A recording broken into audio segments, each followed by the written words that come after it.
മലയാളികൾക്ക് ഏറെ സുപരിചിതയായ നടിയാണ് വിൻസി അലോഷ്യസ്. കഴിഞ്ഞ ദിവസം വിൻസി ഒരു തുറന്നു പറച്ചിൽ നടത്തിയിരുന്നു.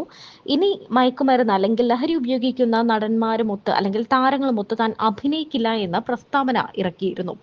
ഇതിന് പിന്നാലെ താരം ഒരു തുറന്നു പറച്ചിലും നടത്തിയിട്ടുണ്ടായിരുന്നു. താൻ ഒപ്പം അഭിനയിച്ച ഒരു നടൻ ഇങ്ങനെ ലഹരി ഉപയോഗിച്ചിട്ടുണ്ടെന്നും ആ നടന്റെ ഭാഗത്ത് നിന്ന് മോശമായ ഒരു അനുഭവം തനിക്കുണ്ടായെന്നും വിൻസി അലൂഷ്യസ് വെളിപ്പെടുത്തി രംഗത്ത് വന്നു. ആ നടന്റെ പേര് പറയണമെന്ന് ആവശ്യപ്പെട്ട നിരവധി പേർ വാർത്തകളിലൂടെയൊക്കെ പ്രതികരിച്ചിരുന്നു. പലരും രംഗത്ത് വന്നിരുന്നു. എങ്കിൽ പോലും വിൻസി അലൂഷ്യസ് അതിനൊന്നും മറുപടി പറഞ്ഞിരുന്നില്ല. എന്നാൽ ഇന്ന് ഷൈൻ ടോം ചാക്കോ എന്ന യുവ നടൻ ലഹരി കേസിൽ ഇപ്പോൾ അറസ്റ്റിലായിരിക്കുകയാണ്. കൂടുതൽ നടപടികളുമായി മുന്നോട്ട് പോകുമ്പോൾ വിൻസി അലൂഷ്യസ് ഷൈൻ ടോം ചാക്കോയ്ക്കെതിരെ പരാതിയുമായി രംഗത്തെത്തിയിരിക്കുകയാണ്. പോലെ നാട്ടുകാരുടെ ഇപ്പം നമ്മളിപ്പം അഭിനയിക്കുമ്പം ചിത്രക്കേണ്ടി വരുന്നുണ്ടെങ്കിലും നമ്മൾ ചെയ്തെടുക്കും. നമുക്ക് ആവശ്യം വന്നു കഴിഞ്ഞാൽ കിട്ടുന്ന സാധനമാണ്. ആവശ്യത്തിന് വേണ്ടി ഞാൻ എന്തും ചെയ്യും. ഇപ്പൊ എന്നോട് അപ്പച്ചനൊക്കെ പറയും കാർ ഡ്രൈവിംഗ് ഒക്കെ മര്യാദയ്ക്ക് പഠിച്ചു, ഒരു പടത്തിന് ആവശ്യം വന്നാലോ ആവശ്യം വരട്ടെ അപ്പൊ നമുക്ക് ആലോചിക്കാം. ഡ്രൈവിംഗ് പഠിച്ചിട്ടില്ല? ഇല്ല. അപ്പം എല്ലാതും ആവശ്യം വന്നാൽ ഞാൻ എല്ലാം പഠിക്കും. എത്രയും പെട്ടെന്ന് ആവശ്യം വരട്ടെ. വളരെ അത്യാവശ്യമുള്ള ഡ്രൈവിംഗ്. എനിക്കൊരു വേറൊരു കോൺഫിഡൻസ് ഉണ്ട്. ഞാൻ പഠിച്ച ഞാൻ തന്നെ കൊണ്ടുപോയി ഇടിപ്പിക്കുന്നുള്ള കോൺഫിഡൻസ് എനിക്കുണ്ട്. അത് ഉറപ്പാ. ഞാൻ തന്നെ വണ്ടി എടുക്കും, ഞാൻ തന്നെ എവിടെയെങ്കിലും കൊണ്ടുപോയിട്ട് എന്റെ ഒരു ഇതിന്. എന്തുകൊണ്ടാണ് അങ്ങനെ പറയുന്നത്? ഡ്രൈവ് ചെയ്യുമ്പോൾ ഒരു പണി കിട്ടാൻ പോയിട്ടുണ്ട്. ആബ്സെന്റ് മൈൻഡഡ് ആവുന്ന തന്നെ പോയിട്ട് ഞാൻ ഇങ്ങനെ പോയിട്ട് തൊട്ടില് പിടിച്ചിട്ടുണ്ട്. അപ്പൊ തന്നെ എനിക്ക് മനസ്സിലായി ഞാൻ എന്റെ ശ്രദ്ധ എവിടെയല്ല. ഇടയ്ക്ക് മറ്റേ സ്വപ്നലോകത്ത് പോകുന്ന ആളാണോ? സ്വപ്നലോകത്ത് പോയിട്ട് ലോറിയുടെ അടിയിൽ പോവാത്ത ഭാഗ്യം എന്റെ കയ്യിൽ നിന്ന് അങ്ങനെ പോകാറുണ്ട്. ഈ പറഞ്ഞ പോലെ എനിക്ക് എന്തോ ഒരു സംഭവം എന്ന് വെച്ചാല് ചില സമയത്ത് ഇങ്ങനെ എല്ലാം എന്റെ സ്വപ്നത്തിൽ ഇങ്ങനെ ആലോചിച്ച് പല പല പല കാര്യങ്ങൾ ഞാൻ അടുത്ത ജന്മത്തിൽ വരയ്ക്കുള്ള സാധനങ്ങളൊക്കെ ആലോചിക്കും. അങ്ങനെ ആലോചിച്ച് പോകാറുണ്ടോ? അടുത്ത ജന്മത്തിൽ ഞാൻ ആലോചിക്കാറില്ല. പക്ഷെ ഈ ജന്മത്തിൽ ഞാൻ എന്തൊക്കെ ചെയ്യണം എന്നുള്ളതൊക്കെ എപ്പോഴും ആലോചിച്ച് പ്ലാൻ ചെയ്യുന്ന ഒരാളാണ്. പ്ലാൻ അല്ല, ഞാനിങ്ങനെ ഇങ്ങനെ കാണും, വിഷ്വലൈസ് ചെയ്യും. അത് ഭയങ്കര വിഷ്വലൈസ് ചെയ്ത് ഇങ്ങനെ living the life in my dreams എന്നൊക്കെ പറഞ്ഞാൽ സംടൈംസ് ആ വിഷ്വലൈസേഷൻസ് ഒന്നും നടക്കാണ്ടാവുമ്പോൾ ഞാനത് കട്ട് ചെയ്യും. എന്നുവെച്ചാൽ നമ്മൾ ഇപ്പം ഞാൻ പണ്ട് വിഷ്വലൈസ് ചെയ്തതാണ് എന്റെ കല്യാണം, beach wedding, destination wedding. Okay, പക്ഷെ ഇപ്പം എനിക്കത് ആഗ്രഹിക്കാനേ പറ്റുന്നില്ല. നമ്മൾ മാറും എങ്കിൽ അതിന്റെ ഒന്നും ആവശ്യമില്ല ചിലപ്പോൾ കാര്യമില്ലാന്ന് തോന്നും. അപ്പൊ ആ വിഷ്വലൈസേഷൻ നമ്മൾ കട്ട് ചെയ്തിട്ട് വേറെ കാര്യങ്ങളിൽ വിഷ്വലൈസ് ചെയ്യും. കുറച്ചുകൂടെ പ്രൊഫഷണൽ ഓറിയന്റഡ് ആവാം, വേറെ ആവാം. ഞാൻ ഈ വിഷ്വലൈസ് ചെയ്യുന്ന കാര്യം പറഞ്ഞപ്പോ ഈ അവാർഡിന് നമ്മൾ വന്നൊരു ഗെറ്റപ്പ് ഉണ്ടല്ലോ, നല്ല ബ്ലാക്ക് സാരി, ബനാറസി ബ്ലൗസ് ഒക്കെ ഇട്ടിട്ട് ഈ പറഞ്ഞ പോലെ പണ്ട് സ്വപ്നത്തില് അവാർഡ് വാങ്ങിക്കാൻ പോയപ്പോ ഇതായിരുന്നു വേഷം ഒരു ബ്ലാക്ക് ആയിരുന്നു, ബ്ലാക്ക് ഗൗൺ ആയിരുന്നു. പിന്നെ ഞാൻ ആലോചിച്ചു ബ്ലാക്ക് മസ്റ്റായിരുന്നു. ബ്ലാക്ക് എനിക്ക് തോന്നി ആ സ്വപ്നം ഉണ്ടോ. എന്നോട് കുറെ പേര് പറഞ്ഞു. ഞാനും എൻ്റെ 3 ഫ്രണ്ട്സ് ഉണ്ടായിരുന്നു. ഞങ്ങൾ എല്ലാവരും വേണം ബ്ലാക്ക് ഇട്ട് പോകണം, എന്നാലേ ആ ഗോൾഡൻ ലേഡി എടുത്ത് നിൽക്കുള്ളൂ. ഓക്കെ, പിന്നെ ആലോചിക്കുന്ന മറ്റേ കരിങ്കോടി കാണിച്ചു എന്ന് വല്ലതും ടീം മൊത്തം ബ്ലാക്കിൽ വന്നിറങ്ങുക. ഞാൻ തലേ ദിവസം അപ്പച്ചനമ്മയ്ക്കും ബ്ലാക്ക് വേണോ, എന്താ പ്രശ്നം, ഞാൻ അറിഞ്ഞിട്ടേ ഇല്ല, വേണോ ഇതിങ്ങനെ പറഞ്ഞോണ്ടിരിക്കുക. ഇറ്റ്സ് ഓക്കെ, കുഴപ്പമില്ല എന്ന് പറഞ്ഞിട്ട് ഞാൻ എന്നിട്ട് 3 പേരും 3 സ്ഥലത്തേക്ക് ആക്കി. മാറി മാറി കിട്ടു. 3 പേരും വേറെ സ്ഥലത്ത് മാറിയിരുന്നു. അയ്യോ, കുഴപ്പമൊന്നും ഉണ്ടായില്ല. എനിക്ക് ഭയങ്കര ഭംഗി തോന്നി കേട്ടോ ആ ഒരു ഗെറ്റപ്പില്. മുടിയൊക്കെ സ്ട്രെയിറ്റൻ ചെയ്ത് കുറച്ച് പാറിപ്പോയി. അതിന്റെ ഫുൾ ക്രെഡിറ്റ്സ് ആഷിഫ് മരക്കാർ, പുള്ളി മേക്കപ്പ് ആർട്ടിസ്റ്റ്, അടിപൊളി. എന്താ പറയാ, ഈ പഠിത്തത്തിലേക്ക് എത്തി ഒരു നല്ല പൊസിഷനിൽ എത്തണം എന്ന ആഗ്രഹം ഉണ്ടായിരുന്ന ഒരാളാണ്, ഭയങ്കര പ്രതീക്ഷ ഉണ്ടായിരുന്ന ഒരാളാണ്.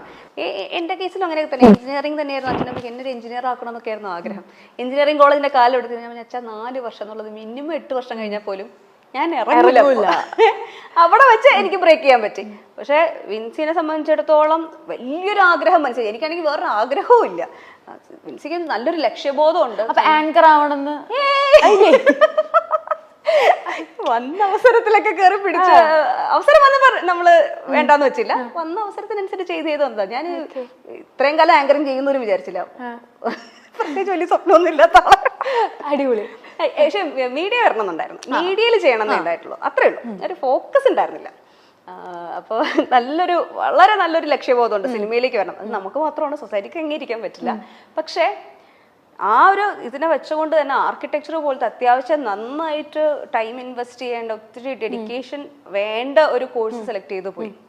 അന്ന് എന്തുകൊണ്ട് കുറച്ചുകൂടെ സിമ്പിൾ ആയിട്ടുള്ള ഒരു കോഴ്സ് എടുത്ത് പോയില്ല? എനിക്ക് കുറച്ച്, ഞാൻ പറയുന്നത് കൊണ്ടല്ല, എനിക്ക് നല്ല രീതിയിൽ സെറ്റിൽഡ് ആവണമെന്നുണ്ട്. അപ്പം സിനിമ നടക്കത്തില്ല എന്ന് ഏകദേശം എനിക്ക് ഉറപ്പായി. കാരണം നമുക്ക് വേറൊരു വഴിയില്ല. നോക്കുമ്പോൾ സിനിമയൊന്നും നടക്കില്ല, വീട്ടുകാർ സപ്പോർട്ടല്ല, പിന്നെന്താ എങ്ങനെ ഇതിലോട്ട് കയറണം എന്നൊരു ഐഡിയ ഇല്ല. പിന്നെ ഈ കോളേജിൽ കയറണം എന്നും ആയി. വേറൊരു വഴിയില്ലെങ്കിൽ എൻ്റെ സെക്കൻഡ് ഓപ്ഷൻ ഒരു നല്ലൊരു കോഴ്സ് തന്നെ സെലക്ട് ചെയ്യണം എന്നായിരുന്നു. എനിക്ക് വെൽ സെറ്റിൽഡ് ആവണമെന്നായിരുന്നു. കുറച്ച് ലക്ഷറി മോഡായിരുന്നു ഞാൻ. എന്ന് വെച്ചാൽ എനിക്ക് ലക്ഷറിയസ് ആയിട്ട് സെറ്റിൽഡ് ആവണം എന്നുള്ളത് തന്നെയായിരുന്നു എൻ്റെ ആഗ്രഹം. ഇപ്പം സിനിമ നടന്നില്ലെങ്കിൽ ഫാമിലി, എനിക്ക് നല്ലൊരു ചെക്കനെ കെട്ടി കുട്ടികളായി നല്ലൊരു ജോബ്, ഇങ്ങനെ നല്ലൊരു ഹൈഫൈ പരിപാടി, ഇതാണ് ഞാൻ ആഗ്രഹിച്ചത്. എനിക്ക് വേണമെന്നായിരുന്നു. പക്ഷെ അത് അതിലോട്ട് കയറിയപ്പോഴാണ് മനസ്സിലായത് ഇത് നമ്മൾ വിചാരിക്കുന്ന ലക്ഷറി അല്ല, പിന്നെ അപ്പുറത്തേക്ക് വേറെ കുറെ ഫ്ലേവേഴ്സ് ഉണ്ട് ഈ പരിപാടിക്ക് എന്നുള്ളത്. വരയ്ക്കുന്ന ആളായിരുന്നോ പണ്ടൊക്കെ? പണ്ട് വരയ്ക്കില്ലായിരുന്നു. ഇതിനു വേണ്ടി നമ്മളിങ്ങനെ വരച്ച് പഠിക്കുമായിരുന്നു. ഞാൻ വരയൊന്നും പഠിച്ചിട്ടൊന്നുമില്ല. പക്ഷെ ഈ എന്താ പറയാ, ഓരോരോ ഇതില് ഇങ്ങനെ വരച്ച് വരുമ്പം ഓരോരുത്തർ പറയും നന്നായി വരയ്ക്കുന്നുണ്ടല്ലോ, അപ്പൊ നമുക്കൊന്നും കൂടി ബൂസ്റ്റ് ചെയ്തിട്ട് നമ്മൾ ഇങ്ങനെ വരച്ച് ഏകദേശം കിട്ടി. അങ്ങനെ കിട്ടിക്കഴിഞ്ഞപ്പോഴാണ് നമ്മൾ രാത്രി പകൽ എന്നുള്ളത് തിരിച്ചറിയാൻ പറ്റാത്ത രീതിയിൽ കഷ്ടപ്പെട്ട് പട്ടിപ്പണി എടുക്കണം എന്ന് മനസ്സിലായത്. അത് പക്ഷെ രസമായിരുന്നു. നമ്മൾ അതിന് റെഡി ആയിരുന്നു, നല്ലൊരു ഇൻട്രസ്റ്റ് ഉണ്ടായിരുന്നു നമ്മുടെ. പിന്നെ ഒരു ഇന്റേൺഷിപ്പ് ആ സമയം ആയപ്പോഴാണ് ഒരാളുടെ അണ്ടറിൽ വർക്ക് ചെയ്യുമ്പോഴുള്ള ബുദ്ധിമുട്ട് എനിക്ക് മനസ്സിലായത്. എനിക്ക് അതിനൊരു രീതിയിലും എന്നുവെച്ചാൽ അവര് നമ്മളുടെ ഇൻപുട്ട് എടുക്കാൻ പറ്റുന്നില്ല. നമുക്ക് നമ്മുടെ കോൺട്രിബ്യൂഷൻസിന് അവിടെ വില കുറവാ. അവർ പറയുന്നത് എക്സ്പീരിയൻസ്ഡ് ആയിട്ടുള്ള ആർക്കിടെക്ട്സിന്റെ ഇതാണ് എടുക്കുന്നത്. അപ്പൊ അവിടെ നമ്മളൊരു എന്താ പറയാ, താഴെ ഇരുന്ന് വർക്ക് ചെയ്യുന്ന ഒരു എംപ്ലോയി. എനിക്ക് അങ്ങനെ ഒരു എംപ്ലോയി ആവണ്ട, എനിക്കത് ഇഷ്ടമല്ല.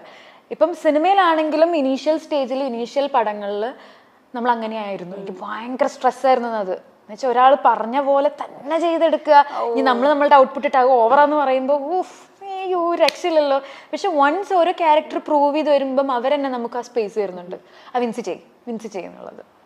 പഴയ ഡയറക്ടേഴ്സ് ഒക്കെ ഒരുപാട് പേര് പറഞ്ഞു കേട്ടിട്ടുണ്ട് അങ്ങനെ ഒരു ഫ്രീഡം കൊടുക്കാറില്ലായിരുന്നു എന്നുള്ളതൊക്കെ. കുറെ പേരില്ല. ഞാൻ ലാൽജു സാറിന്റെ കൂടെ വർക്ക് ചെയ്തത്. ലാൽജു സാർ ഫുൾ ഫ്രീഡം തന്നിട്ടുണ്ട്. അങ്ങനത്തെ എന്താ പറയാ, നമ്മളുടെ കഴിവില് ചിലപ്പം ഇംപ്രസ്ഡ് ആയിട്ടുള്ള ഡയറക്ടേഴ്സ് ഉണ്ടാവും, അവരുടെ നിന്ന് കിട്ടും. അല്ലാത്തവരുടെ കൂടി വർക്ക് ചെയ്തിട്ടുണ്ട്. എങ്ങനെ ഇരിക്കണം, ഇങ്ങനെ നോക്കുന്ന ആംഗിളൊക്കെ പറഞ്ഞിട്ട് കൂടുതൽ വേണ്ട, ഇതും വർക്ക് ചെയ്തിട്ടുണ്ട്. അപ്പം അവർക്കൊരു ട്രസ്റ്റ് വേണം നമ്മളില്. ആ ട്രസ്റ്റ് ഇല്ലാത്തവരെ നമ്മൾ അവരെ കേട്ടേ പറ്റും. ആ ട്രസ്റ്റ് കിട്ടിക്കഴിഞ്ഞാൽ നമുക്ക് ആ സ്പേസ് കിട്ടുമെന്ന് പ്രതീക്ഷിക്കാം. ആർക്കിടെക്ചറിലേക്ക് തിരിച്ചു വരികയാണ്. അത് നമ്മൾ വിട്ടുപിടിച്ചെങ്കിലും നമുക്ക് ഇന്റീരിയർ ഡിസൈനിങ് പോലത്തുള്ള കാര്യങ്ങളൊക്കെ എപ്പോഴെങ്കിലും ചെയ്യണം, എനിക്കൊരു അങ്ങനത്തെ ഒരു ഫേം തുടങ്ങണം എന്നൊക്കെ ഒരു ആഗ്രഹം മനസ്സിലുണ്ടോ? ഇല്ല. ചിന്തിച്ചൂടെ എന്നാ ചോദിച്ചതല്ലേ? അല്ല, ഞാൻ എൻ്റെ വീട് ഞാൻ തന്നെ എന്താ പറയുക, എനിക്ക് ഡിസൈൻ ചെയ്യണമെന്നുണ്ട്. എന്ന് വെച്ചാൽ എനിക്ക് എൻ്റെ കോൺട്രിബ്യൂഷൻസും കാര്യങ്ങളും ഇന്ന സ്ഥലത്ത് ഇന്നത് വേണം അത് വേണം അങ്ങനെ കൊടുക്കണം. വേറൊരാളുടെ ഇതിലോട്ട് ഞാൻ റിസ്ക് എടുക്കില്ല. എന്നേലും പണി പാളിയ നമ്മുടെ തലയിലായിരിക്കും. പക്ഷെ ആ ഒരു റിസ്ക് എടുക്കുക എന്നുള്ളത് ഒരു ഭയങ്കര ചലഞ്ചിങ് ആയിട്ടുള്ള കാര്യമാണ്. എനിക്കിപ്പോൾ അതിനോടുള്ള ഇൻട്രസ്റ്റ് ഇല്ല എന്ന് പറഞ്ഞു കഴിഞ്ഞാൽ എൻ്റെ വീട് പണിയാനും എൻ്റെ വീട് ഡിസൈൻ ചെയ്യാനും എനിക്ക് ഭയങ്കര ഇൻട്രസ്റ്റ് ഉണ്ട്. പക്ഷെ അത് വേറൊരു വീട് പണിയണമെന്നോ ഡിസൈൻ ചെയ്യണമെന്നോ ഇൻട്രസ്റ്റ് ഇല്ല. കാരണം അതിനേക്കാൾ നല്ല ഇൻട്രസ്റ്റ് ഉള്ള മേഖലയിലാണ് ഞാനിപ്പോൾ ഇരിക്കുന്നത്. എനിക്ക് ഭയങ്കര ഇൻട്രസ്റ്റ് ആണ്. ഇപ്പം ആക്ടിങ് എന്ന് പറഞ്ഞാൽ സിനിമ മേഖലയിൽ ഭയങ്കര ഇൻട്രസ്റ്റ് ഉണ്ട്. സിനിമയിൽ ആക്ടിങ് മാത്രമാണോ ഒരു ഭയങ്കര ഇൻട്രസ്റ്റ് തോന്നിയൊരു? ഇടയ്ക്ക് ഡയറക്ഷൻ കുറേ കാലം കഴിഞ്ഞിട്ട് ഒരു പണിയും ഇല്ലാത്തപ്പോൾ നമുക്ക് ചെയ്യാൻ ആഗ്രഹമുണ്ട്, പഠിക്കണം. അങ്ങനെ ആ ഒരു ആസ്പെക്റ്റിൽ എപ്പോഴും ഒരു ഫിലിം മേക്കിങ്ങിനെ അപ്രോച്ച് ചെയ്യാറുണ്ട്. അപ്പൊ നമ്മൾ സെറ്റിൽ നിൽക്കുന്ന സമയത്ത് നമുക്ക് വെറും ഒരു ആർട്ടിസ്റ്റായിട്ട് നിൽക്കാം, നമുക്ക് പക്ഷെ സിനിമ ഇഷ്ടപ്പെടുന്ന ഒരാളായിട്ട് നിൽക്കുമ്പോൾ ഉറപ്പായിട്ട് ആ നമ്മുടെ പെർസെപ്ഷൻ മാറുമല്ലേ. ടെക്നിക്കൽ വൈസ് ലൈറ്റിങ് കുറേ കാര്യങ്ങൾ ഞാൻ ഭയങ്കരമായിട്ട് ഒബ്സർവ് ചെയ്തിട്ട് എളുപ്പത്തിൽ പഠിക്കത്തൊന്നുമില്ല. പക്ഷെ നോക്കി നമ്മളിങ്ങനെ ഓരോ പടങ്ങൾ കഴിയുമ്പോൾ കുറേ നമുക്ക് കുറച്ചും കൂടി അഡ്വാൻസ്ഡ് ആയ പോലെ നമ്മൾ ഇപ്പം ഒരു പടം കഴിഞ്ഞിട്ട് വേറൊരു സെറ്റിലോട്ട് പോകുമ്പോൾ കുറച്ചും കൂടി അഡ്വാൻസ്ഡ് ആയിട്ട് എനിക്ക് എന്തൊക്കെയോ അറിവ് കിട്ടിയ പോലെ, പ്രോസസ് അണ്ടർസ്റ്റാൻഡ് ചെയ്യുന്ന പോലെ. അങ്ങനെ പിന്നെ ഞാനിപ്പം രേഖ ചെയ്യുന്ന സമയത്ത് ഞാൻ ജിതിൻ ചെയ്യുന്ന ടെക്നിക്ക്, ലാൽജു സാറിന്റെ ടെക്നിക്ക്, പിന്നെ ഡിജോ ചേട്ടൻ്റെ, ഓരോരുത്തരും ഡിഫറെന്റാ. അതിൽ ബെസ്റ്റ് ടെക്നിക്സ് ഇയാളുടെ ഇത് സാധനം കൊള്ളാലോ, ഇതൊക്കെ നോട്ട് ചെയ്ത് വെച്ചിട്ടുണ്ട്. എപ്പോൾ അപ്ലൈ ചെയ്യാൻ പറ്റുമെന്ന് എനിക്കറിയില്ല. പിന്നെ എന്താ പറയാ, പ്രൊഡക്ഷൻ കമ്പനി. അതായത് ഞാനൊരു പടം ഡയറക്റ്റ് ചെയ്യുകയാണെങ്കിൽ ഞാൻ വേറൊരു പ്രൊഡക്ഷനെ ഏൽപ്പിക്കൂല, ഞാൻ ഇപ്പോഴേ ഉറപ്പിച്ചിട്ടുണ്ട്. ഒന്നല്ലെങ്കിൽ ഒന്നല്ലെങ്കിൽ ഞാൻ തന്നെ സ്വയം എനിക്ക് ഇൻവെസ്റ്റ് ചെയ്യാൻ പറ്റണം. അല്ലാന്നുണ്ടെ നമുക്ക് അത്രയും ഇൻവെസ്റ്റ് ചെയ്യാൻ അത്രയും ധൈര്യമുള്ള ഒരു വിശ്വാസമുള്ള ഒരാളാ. അവസാനം കൊണ്ട് ഈ കാല് മാറുന്ന ആൾക്കാരെ ഞാൻ ആടിപ്പിക്കത്തില്ല. ഇന്ന സാധനങ്ങൾ വേണം, അതൊന്നും പറ്റില്ല എന്ന് പറയാൻ. നമുക്ക് ഇന്നത് ഇപ്പൊ ഞാനൊരു ഡയറക്ടർ ആണെങ്കിൽ ഇന്നത് വേണം എന്ന് പറഞ്ഞാൽ ഓക്കെ, ഇന്നത് വേണമെന്ന് പറയുന്നതിന് കാരണമുണ്ട്. അത് ഇൻവെസ്റ്റ് ചെയ്യാനുള്ള ഫണ്ടും ആളുടെ ഉണ്ടാവണം. അല്ലാതെ ഞാൻ സ്വന്തം പ്രൊഡ്യൂസ് ചെയ്തോളാം.